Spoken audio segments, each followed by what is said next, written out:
522 on News Talk 710 KURV. A divided Supreme Court allowed the Trump administration to begin implementing rules that make it easier for the government to deny limited-income immigrants residency or admission to the U.S. because they use public assistance programs or might use them in the future. A question that we had earlier this hour was, we thought it was already a law that kind of, if you were here legally and you were a resident, you were not allowed to use public assistance. Joining us on 710 KURV is Pallavi Ahluwalia. She's an immigration attorney. Thank you for joining us today. We appreciate it. Now, what is the rule when it comes to that, Pallavi? If you are here legally, but you're not a U.S. citizen, you're a resident, can you use public assistance? No, you can't.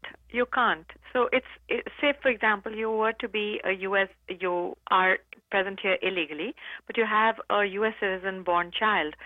If there are any benefits that could be given to the child, those would be given. Yeah. But this is something different. So immigration in the U.S. has always had some exclusion and removal provisions that are designed to limit government spending on indigent non-U.S. nationals. So, say, for example, someone who is legally trying to become a U.S. resident, which is a green card holder, they always have to have a sponsor that said that they would take care of them and they would not become a public charge. So what's happening right now is the expansion of the definition that would qualify people as public charge. So it's like the government now may want to find out that you're a U.S. citizen, but you're getting your parent from a foreign country to become a resident in the U.S. What's their medical history? Are they going to come here and are they going to become sick? Are they rich themselves or not? So it's kind of going to be a little bit more intrusive into the happenings of the potential immigrants. And this is not talking about illegal people at all. This is people who are being allowed to become U.S. residents. So most of the path that this is going to follow is going to be followed by the legal immigrants, not by the illegal ones, because illegal immigrants right now have no path. Yeah. Going back to what you said earlier, though, I don't think I understood you. When it comes to a parent that is here illegally but has a legal child in this country, that's a U.S. citizen, the benefits fall to the child. So Correct. Then they can use food stamps and housing because they have a child that is a U.S. citizen. So it may not, and again, I'm not equipped to be able to answer the benefits law aspect of this to understand how anyone qualifies for any benefits, but the illegal person cannot get any benefits for themselves. So I'm not sure if they'll be able to get housing for a child, but they may be able to get some Medicaid for the child, or some other benefits that a child may. Food stamps would fall under that, right? Correct. Okay. That may fall under that.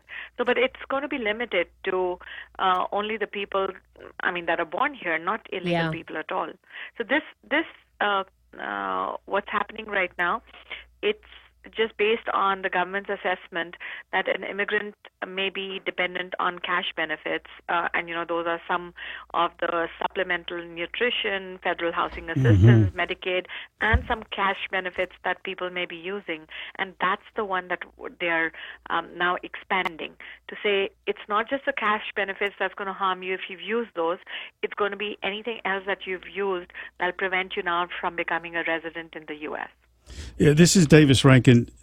I think I believe it's fair to say that there's a common belief that there's a lot of people getting government benefits who do not qualify, and that the bureaucrats are giving them these benefits. Is there any evidence of how if that's true and to what degree? And So that part.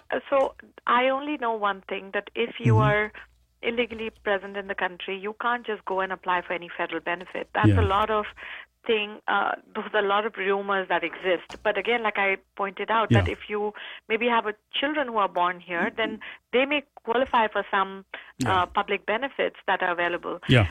So you have to look at this rule as not impacting that segment of population alone. Yeah. We're talking about a different segment of the population. These are people who are standing in line legally that are coming into the country, but now they will be assessed.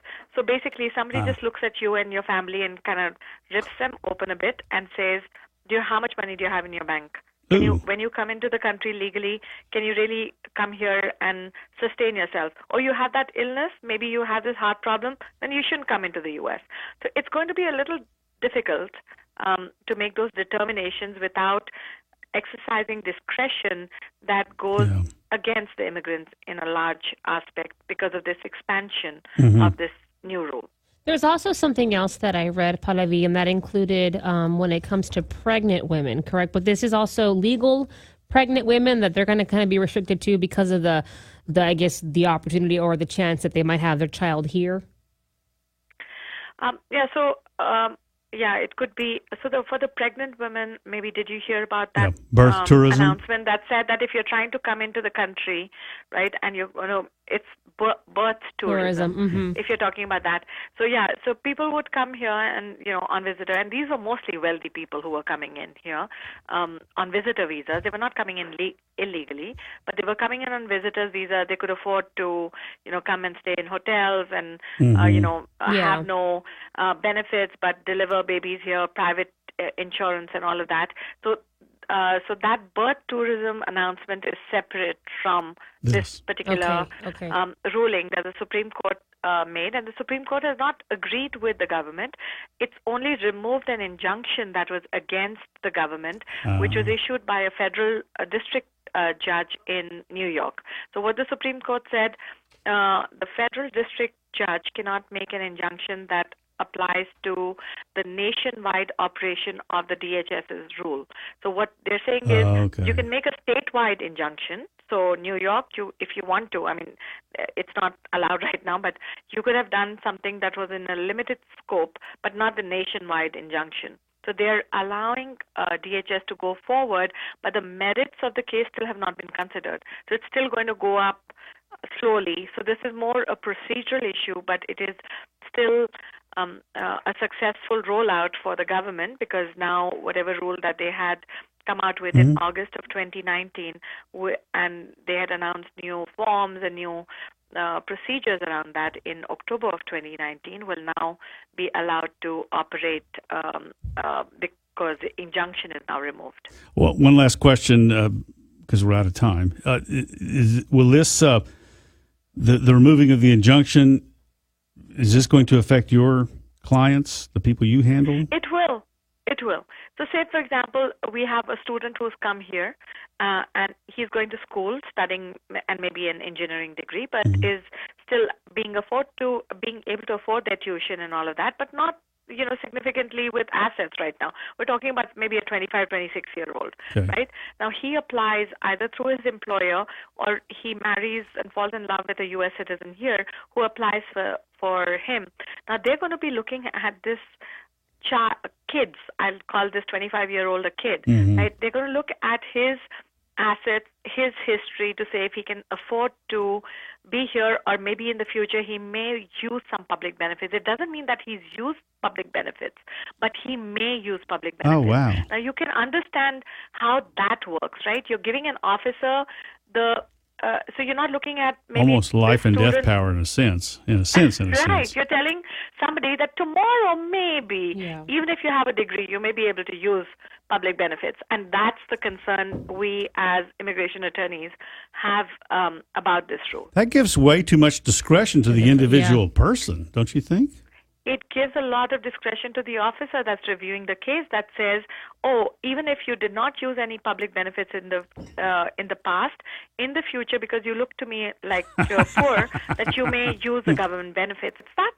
That is really overreach. So but has that happened yet, or these are just what ifs? This could happen. Will happen now. This is what's going to happen now. This is where discretion and totality of circumstances, which are the phrases that are being used to assess this, will be judged. Well, would love to pursue it, but we will call you. We'll call you again, and we greatly appreciate your time. Yeah, that's Pallavi. Thank you so much, Pallavi. That's Pallavi Ahluwalia, immigration attorney, our guest on 710 KURV.